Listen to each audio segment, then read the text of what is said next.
Welcome back, everybody, to another episode of Satisfactory. 2 episodes ago, we finished the starter base right there, and last episode we started planning the MEGABASE. Today, we're going to start building the thing, and we're going to start with the heat sinks, which require bauxite, which is going to be the bottleneck for the build, at least the biggest bottleneck, the most important one. So we're going to take care of that first. The heat sinks are required for the radio control units. The radio control units are required for the turbo motors, which is our objective.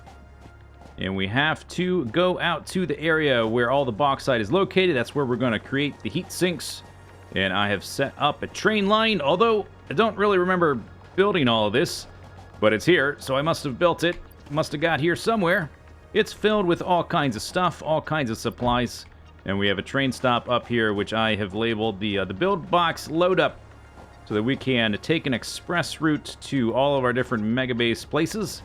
And the train route is up above the world, so when I do hook up all of our different MEGABASE areas with actual train route, this guy is going to be out of the way.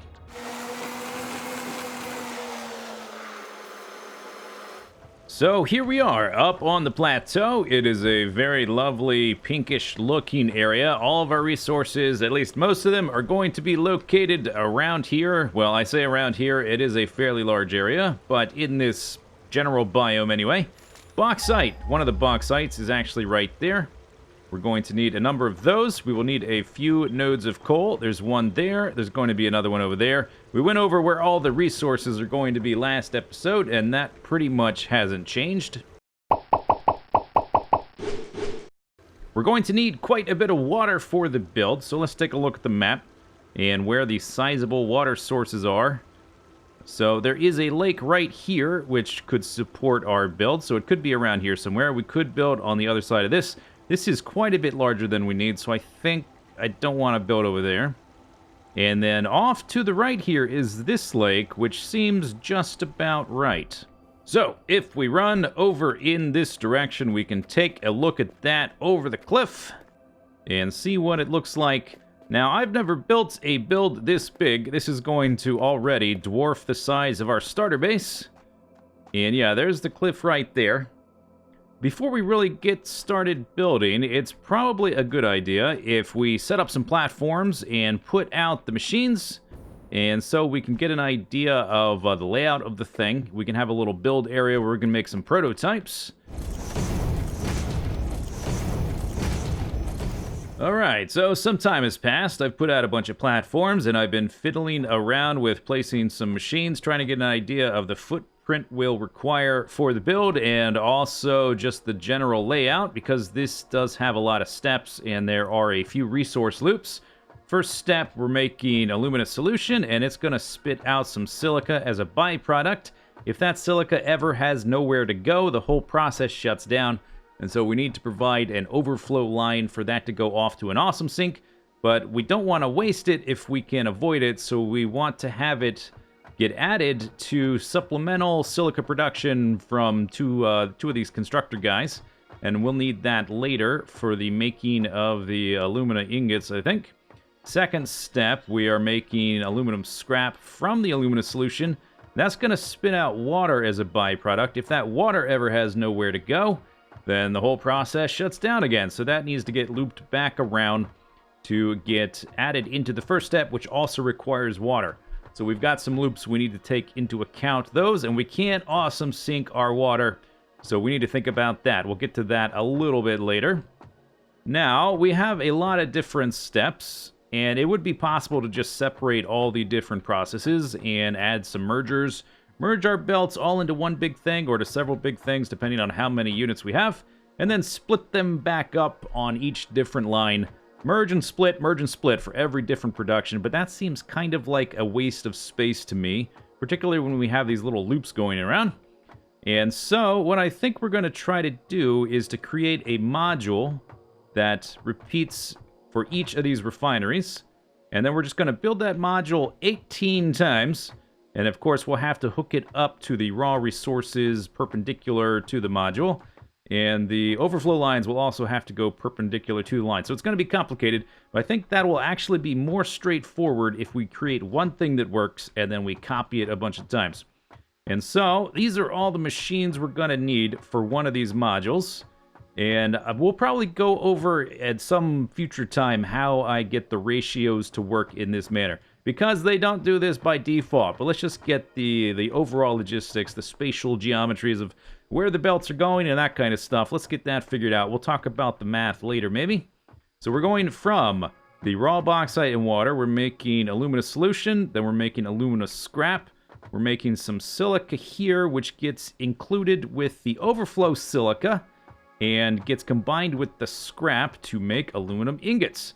We also need some copper ingots, and those two together are going to make aluminum sheets. Then we're going to need more copper ingots, a lot more copper ingots actually, to make a bunch of copper sheets. The copper sheets and the aluminum sheets get combined way down there to make the heat sinks. That's the end goal for this build. We need all this to fit into one slice, and then we need to be able to repeat it.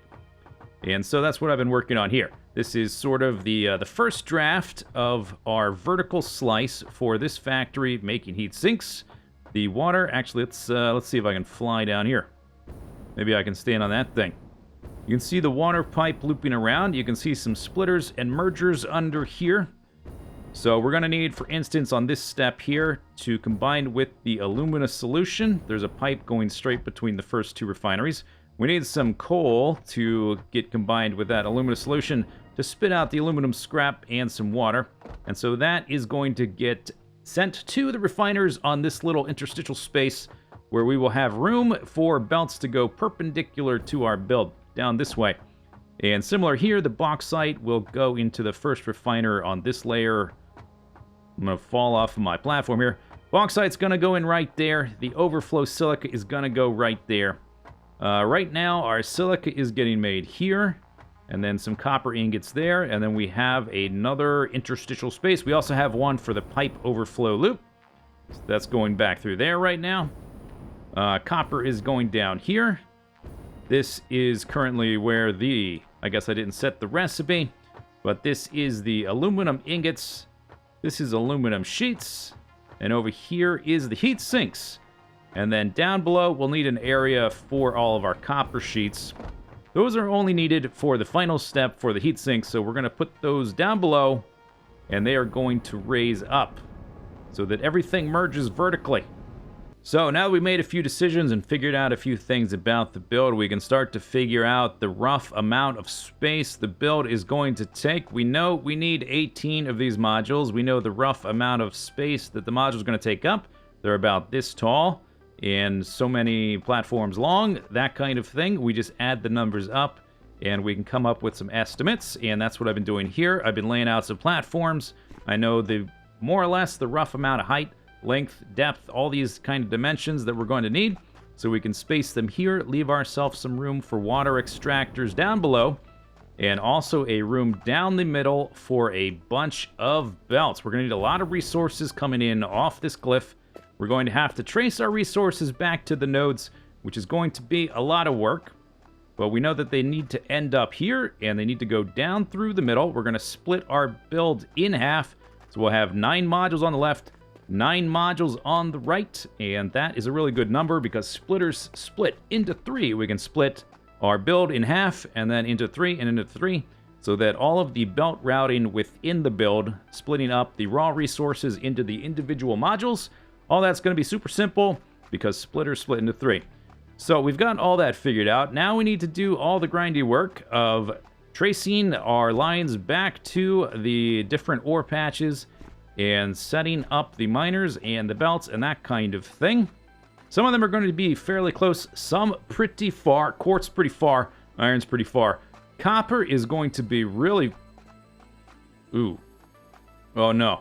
No, no, no. You should not. Don't do it. No, no, no, no, no. You don't even... maybe just a little bit?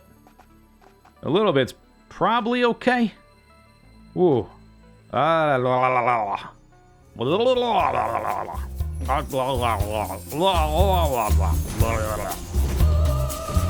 Whoa, so many platforms.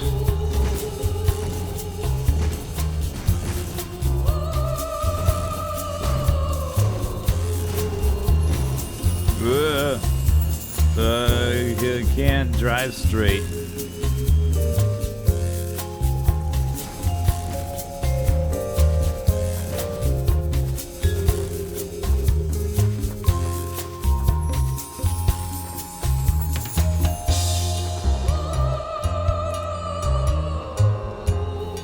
Oh, yeah, it's so high up.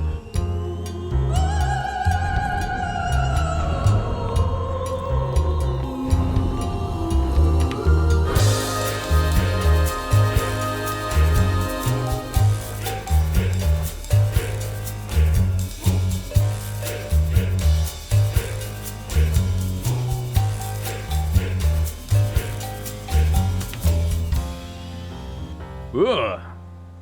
What was I doing? Oh, I can't really remember, but it must have had to do with a lot of belts. Oh my gosh, look at all of these belts. I built a lot of belts. Oh, and I built a lot of machines too. And looks like some of the belts amongst the machines have been placed, and also the pipes. Oh, okay, alright, so I remember what I was doing. Sort of spaced out there for a moment. I was working on the pipes. It was time to hook up the water extractors down below, and I need to figure out the various heights we need the pumps and exactly how they work. We also have one of our resource loops is the overflow water coming from the second refiner there, which is spitting out the alumina scrap. It's also spitting out a little bit of extra water. So we have a return line for each of our different modules, returning the water this way. And I need to make sure that the water from that refiner can always go into this guy. If this line gets backed up, then the whole process is going to shut down, and that's no good. And so we're going to do that with a little bit of manipulation of how high the pump can pump some water into this little buffer tank here. If we go into the production tab here and you mouse over refinery, you can see that it has a head lift of 10 meters upwards of wherever it spits out the liquid. So it can pump water up 10 meters higher than this point. And our water output there and our water input here are at the same levels. So the water there should always be able to make it into this point. If we look at the logistics tab and the pipeline pump, you can see this one has a head lift of 20 meters. So we want to make sure that our water coming from down below always takes second priority to the water from that output. And we're going to do it with this pump here, and I set up some tests. We have water being pumped up all the way from down there. And I've been measuring the various heights of different pumps. So you see these two are slightly different. This one is a little bit higher. And what I'm trying to do is make it so that the pump can fill up just a little bit of this buffer tank, but not the whole thing. Let's go take a look at their various levels. How full are they? All right, so this one is like only that far, maybe 20%, a little less, whatever. This one is about a third of the way full. And so these tanks will never fill up from this water. Even if the water is going straight into there, the overflow water will always be able to fill up that tank because we have a head lift for that second refiner 10 meters above this point. We have a few other points where we need to figure out exactly how high we can pump. So these water extractors, if we look at their tooltip here, they also have a head lift of 10 meters upwards, but 10 meters exactly where? That could be anywhere around this machine. Is it at the exact center? Is it where the exact output is? Kind of a bad idea to just assume when I've got to build this big, relying on specific heights pumping water up. So I actually did some tests. I laid out some walls. These walls I built downwards from the base. And you can see there is a cutoff point. This one on the right is just slightly too high. He is, if we can count, if I can see, these walls are all 4 meters tall. This output lines up with about the middle of this wall.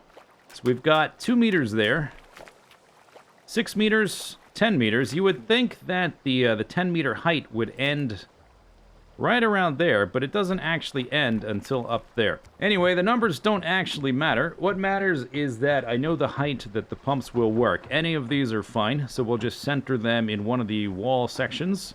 Next, I wanted to find out exactly how high the pumps can lift water. The tooltip says that they can lift 20 meters high, but 20 meters from where? From the center of this one to the center of that one, or from the edge of that one to the bottom edge of that one? I don't know. It doesn't really say. So I did some tests with some walls in the background alternated so we can see roughly how high they are. And you can see once again we hit a cutoff. There seems to be quite a bit of leeway for this. So we've got 1, 2, 3, 4, 5 wall tiles there. That gives us a height of 20 meters. And this one cuts off almost at 24 meters. So it seems like there is a little bit of wiggle room. If we put 5 wall tiles in between all of our sets of pumps, I'm assuming that should be good enough. I haven't done a speed test. It's possible that the lower ones down will lift water faster because they're closer together. Maybe that'll be an issue later. That's going to be hard to say until the whole thing is running. And I'm not going to worry about that till later. I do know now, though, that the water will reach the top. So now we just need to build the pumps upwards and add more belts, and we should be pretty much ready to plug the thing in. And skipping forward just a bit, I have finished the build. All the machines are plugged into a central power network. All the belts are connected. All the pipes are connected. We're ready to go. We just have to connect it to our main power network. The goal for today for this video is to get the build operational. And then later on, we're going to come back and speed it up, make it run much faster, and also give it a overhaul visually, make it look nice with walkways and walls and paint job and all that kind of stuff. Give all the machines a unique paint color maybe. But we don't have the power to actually run this thing at full speed. The full speed designed capability is 333 heat sinks per minute. We can't do that yet until we set up our nuclear power because we just don't have the power to run it yet. Next episode, we'll start working on nuclear power right over there in that crater lake. But for now, let's plug the thing in. Let's make sure it works. Let's give it a test run. And let's just jump over here. Underneath where all these belts are splitting up between the different machines, and the game has gotten a little bit laggier, by the way, after building all this stuff. Ow! Down here, I made a circuit board so that if we don't have enough power to run the whole thing, then we can sort of shut different sections off. So our power is running from my main network. Right now, it's running from that power pole right there. Eventually, we'll connect it up via train station, but we just don't have the train stations built yet. So for now, we'll do it this way. This line goes to the right side of the base, all the machines on this side. This one goes to this side, all the machines on the left side. The connections at the top are all the machines, and the connections at the bottom are all the water extractors down below. Let's hook up the water extractors. Let's just hook up the whole thing, because all of our ore is pretty far away. It's going to take it a while to get here. All the pipes have been placed. All the pumps have been placed. We have 18 different pipes. 18 different pumps per section, 20 meters vertical height that we need it. There's all of our water extractors. And we can tell that they receive their power based on them being yellow. It will take a while for the water to circulate up here. We can go ahead and check the bottom level, and we can see that the pumps are pumping, and the pipes are starting to fill as the water ascends vertically. Now we just have to wait for all of our ore to reach us from all of the scattered positions. We have 2 different coal patches, which are scattered over on the right side. We have 5 different bauxite nodes, 2 normal, 1 impure, and 2 pure. We're going to combine those into 4 tier 5 belts. Then we've got quartz coming from a really far distance away, still on the plateau, but buried deep within a cave. It's got to rise out of that cave and run all the way back here to our central location. And then off the side of the cliff down below, we're bringing up iron and copper to make copper ingots for our aluminum sheets and heat sinks. The copper is particularly far away. It's got to rise up a huge vertical pillar and then get bundled up with the others. All the different belts merge onto a big belt and then run perpendicular to our base over the cliff, down through the middle, and eventually reach all the machines. And here they come, down the belts, getting split up among all of our different modules, perpendicular to the layout of each individual module, getting split in half, so the 18 different modules split into 9s, and then down each line split into 3, and then into 3. So, one more time, let's go over the layout because there is a lot going on and it is very easy to get confused. Bauxite and water gets combined in the first refinery to make alumina solution. It's also spitting out some silica, which goes directly down to get combined with additional silica getting made from that quartz we're bringing in. All of that goes over to make the alumina ingots down there. The alumina solution goes over here to make alumina scrap, and it gets combined with some coal which comes in from under there in our interstitial space. The overflow water gets recycled back into the beginning. You'll notice we also have an overflow line for the silica if the belt backs up, and right now nothing's going full speed, and so we are not running at full capacity all the time. We have extra silica, and that's getting shunted off via some overflow splitters and sent to an awesome sink so our process doesn't shut down. The alumina scrap from the second refiner, that goes down there to make aluminum ingots. Then just above there are some copper ingots getting made right here. Those get combined to make the aluminum sheets.